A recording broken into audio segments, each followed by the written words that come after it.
$4 trillion economy हम पहुंच गए हैं। गौतम अदानी ने भी ट्वीट करा है, क्योंकि आईएमएफ का डेटा है, जो आईएमएफ का ट्रैकर है, उसको कोट करते हुए बोला है कि इंडिया की इकोनॉमी 4 ट्रिलियन से क्रॉस हो गई। अब जो ज्यादा जो शेयर है ग्लोबल इकोनॉमी में वो इंडिया और चाइना का होने वाला है अमेरिका के बाद। बाकी सारे तो पीछे आ जाएंगे, यूरोप, इनकी तो गेम ही खत्म हो रही है।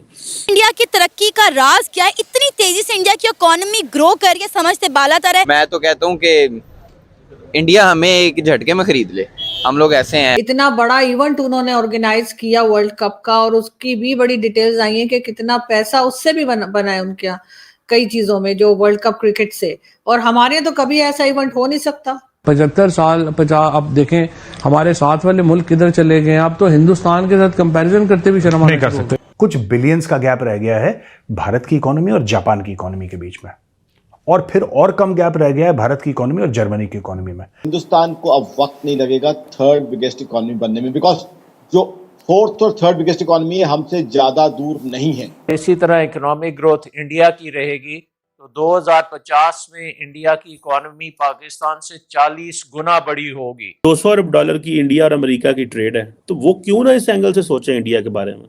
जो आईएमएफ वालों पे लाना, जिन्होंने भाई बोला था 2028 के 29 में भारत, सही बात है। हाँ। मतलब भाई तुम लोग तुम कैसी रिपोर्टें बना रहे हो बे? मतलब इनकी रिपोर्टें मुझे समझ नहीं आ रही।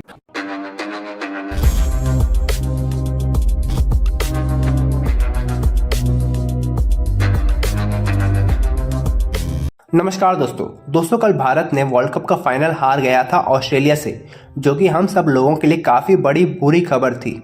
लेकिन दोस्तों इसी बीच हमारी इंडियन इकॉनमी की तरफ से एक बड़ी और अच्छी खबर भी आई है, और वो ये है कि भारतीय इकॉनमी अब $4 ट्रिलियन की इकॉनमी बन चुकी है।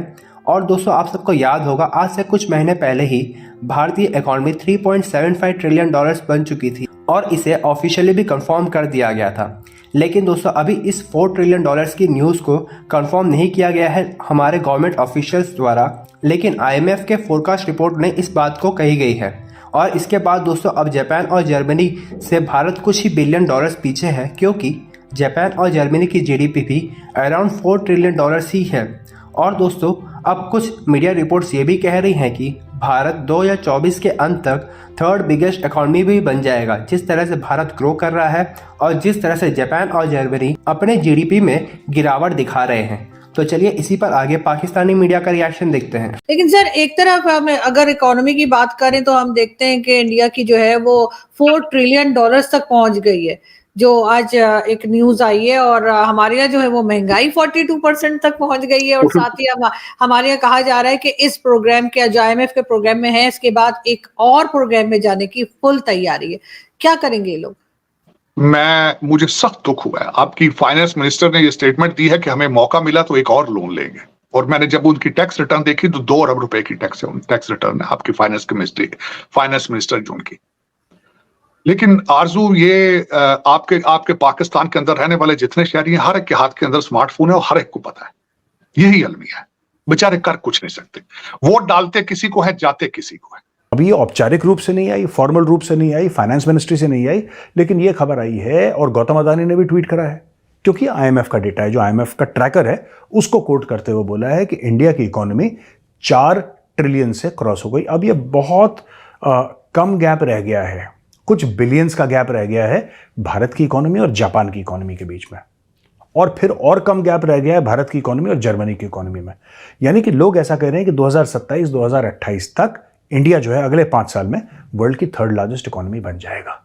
अभी औपचारिक रूप से किसी ने, मोदी जी ने भी ट्वीट नहीं करा शायद, और निर्मला सीतारमण जी उन्होंने ट्वीट नहीं करा, किसी ने इसके बारे में ट्वीट नहीं करा, लेकिन गौतम अदानी ने ट्वीट करा है, देवेंद्र फडणवीस जी हैं उन्होंने ट्वीट करा, और 1-2 और मंत्रियों ने ट्वीट करा है। लेकिन ये डेटा जेन्युइन है क्योंकि आईएमएफ का डेटा है, राइट। लेकिन मुझे ऐसा लगता है कि अपना ड्यू डिलिजेंस करके 3-4-5 दिन, 1 हफ्ता लेगी फाइनेंस मिनिस्ट्री। फिर उसके बाद जब फाइनेंस मिनिस्ट्री ओके करेगी कि हाँ साहब हम लोग श्योर हैं, हम लोग इस मामले में बिल्कुल पक्के हैं, तब जाके, क्योंकि हमारे यहाँ ऐसे ही होता है कि we are very conservative in that sense, और होना भी चाहिए।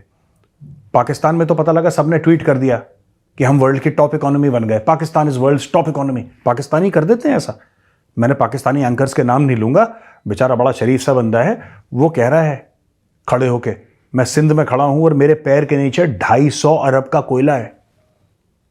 वो कह रहा है मेरे पैरों के नीचे 250 अरब का कोयला है। इमरान खान कह रहा है कि कराची के समुंदर में दुनिया का सबसे बड़ा तेल का जखीरा है, हमारे पास इतना तेल है कि सऊदी अरब शर्मा जाए। ये सब पाकिस्तानी और जिम्मेदार पाकिस्तानी, प्राइम मिनिस्टर लेवल के जिम्मेदार पाकिस्तानी, खैर किसी जानवर का नाम ही नहीं है, जिम्मेदार पाकिस्तानी तो होता नहीं है, लेकिन ये पीएम की कुर्सी पर बैठ के ऐसी ऐसी फेंक देते हैं कि इनका काम है पब्लिक को खुश करना। ठीक है, ये पब्लिक को ना ग्लूकोज की डोज दे देते हैं, फिर पब्लिक खुश हो जाती है, फिर कल फिर जलील हो जाती है, लेकिन उतने 1-4-5 घंटे के लिए तो पब्लिक खुश है ना। तो ये करते हैं। एक यूट्यूब चैनल जो कि सारे कंट्रीज की इकोनॉमी वो हर सेकंड पे कितना बढ़ रही है वो बताती है। वो ये हर सेकंड पे कितना बढ़ रही है ये कैसे बताती है? ये चीज है कि पिछले साल इकोनॉमी कितना बढ़ी और इस साल वो कितनी बढ़ेगी, उसको टोटल को सपोजिंग एक इकोनॉमी है वो $100 बिलियन से बढ़ती है। अब वो $100 बिलियन को 365 दिन से डिवाइड करेगा। 365 दिन से डिवाइड करने के बाद उसको फिर उसके बाद वो डिवाइड करेगा 24 से, घंटे की जीडीपी आ जाएगी। उसको फिर वो डिवाइड करेगा 60 से, तो मिनट की जीडीपी आ जाएगी कि 1 मिनट में कितना बढ़ रही है। और उसको फिर 60 से डिवाइड करेगा तो हर सेकंड की आ जाएगी कि इस सेकंड में कितना डॉलर बढ़े। इसी हिसाब से वो प्रोजेक्शंस देती है। ये जो यूट्यूब चैनल है ये प्रोजेक्शंस देता है कि अगले साल तक ये इकोनॉमी यहां पहुंच जानी चाहिए, और यहां पहुंचेगी तो इसका हर सेकंड का निकाल के वो हर सेकंड अमेरिका की इकोनॉमी, चाइना की इकोनॉमी, इंडियन इकोनॉमी, बाकी सारी इकोनॉमीज हर सेकंड उसी हिसाब से ये बढ़ाता रहता है।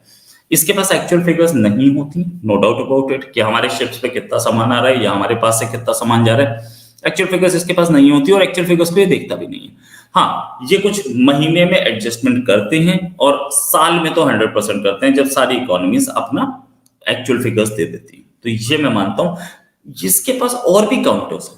ठीक है, अगर आप सर्च मारेंगे ना जीडीपी पर कंट्री तो ये आएगा, और वो लाइव जीडीपी जिसे बोलते हैं, लाइव जीडीपी पर कंट्री, वो यही वाला चैनल आएगा। ये नहीं, इसके साथ 2-3 और आते हैं। वो 2-3 जो और आते हैं, कोई नॉन मिनरल देता है, कोई पीपीपी देता है, ये है जो एक्चुअल टर्म्स में देता है। 2024 के अंत में मुझे पूरा भरोसा है कि भारत तीसरे नंबर पे बन जाएगा, क्योंकि एक मजे की बात ये भारत की तो बढ़ रही है, दूसरों की कम हो रही है, अक्सर माइनस में। जापान की भी कम हो गई है। जापान की तो 5 पिछले साल वो मेरे ख्याल में 5 ट्रिलियन पे था, उससे पिछले साल 5.5 ट्रिलियन पे था, अभी उसकी तो बहुत तेजी से गिर रही है। देखो जापान को बिछाड़कर जर्मनी आ गया तीसरे पे, जर्मनी आया ना तीसरे पे, तो खुद सोच लो कि उसकी कितनी जो है ना जीडीपी गिर रही है, और साथ साथ जर्मनी की भी गिर रही है। ये नहीं कि जर्मनी की मतलब ऊपर जा रही है, उसकी भी गिर रही है, लेकिन वो इस तरह 0% पे कभी ग्रो करता है तो कभी माइनस में वो भी चला जाता है। तो इसी तरह चलता रहा तो 2024 के अंत में भारत जरूर बन जाएगा, क्योंकि आप सोचो 4 महीने में $300 बिलियन कवर करके 4 ट्रिलियन भारत ने किया। तो आप सोचो कि भाई ये अगले 3 महीनों में क्या करेगा और उससे अगले 3 महीने में क्या करेगा, तो भारत की जीडीपी कहाँ चली जाएगी। जीडीपी के मामले में अगर देखा जाए ना, इंडिया की जीडीपी दिन ब दिन बढ़ती जा रही है, बहुत तेजी से। और दूसरी बात ये कि यार ये इसमें कोई शक नहीं है। आप बहुत भी, मैं ज्यादा से ज्यादा मैं कहता हूँ वाकई में 10 से 11 महीने 10 से 11 महीने, चलो यार पूरा साल ले लो, लेकिन अगले साल के एंड में पक्का एंड में जो है ना हो जाएगा। हमें पूरा भरोसा, मुझे लग रहा है पूरा साल कर लो हो जाएगा, क्योंकि भारत की जो रफ्तार है ना इस टाइम ये बता रही है। देखो बिल्कुल सही और बात जो IMF वालों पे लाना, जिन्होंने भाई बोला था 2028 के 29 में भारत, सही बात है। हाँ। मतलब भाई तुम लोग कैसी रिपोर्टें बना रहे हो बे, मतलब इनकी रिपोर्टें मुझे समझ नहीं आ रही भाई। वो सही बात है, रफ्तार देखकर अंधा भी बता दे कि भारत कितनी जल्दी तुम्हें अगर पता हो, तुम्हें ये पता होना चाहिए जितनी भी IMF ने या जिसने भी सारी फिर बनाते हैं।